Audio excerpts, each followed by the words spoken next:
ओम नमः शिवाय। अथ द्वादश ज्योतिर्लिंगस्मरणम्।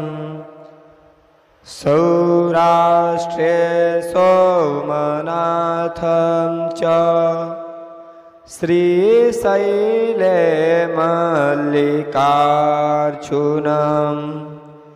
उज्जयिन्यां महाकाल ओंकारममलेश्वरं परल्यां वैद्यनाथं च डाकिन्यां भीमशङ्करं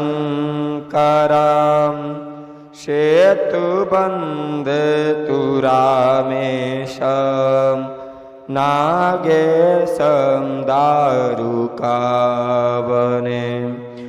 वाराणस्यां तु विश्वेशं त्र्यम्बकं गौतमीतटे हिमालये तु केदारं गुष्मेशं च शिवालये एतानि ज्योतिर्लिङ्गानि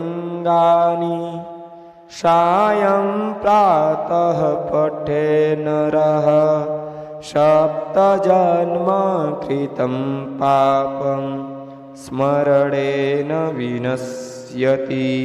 इति द्वादश ज्योतिर्लिङ्गस्मरणं सम्पूर्णम्।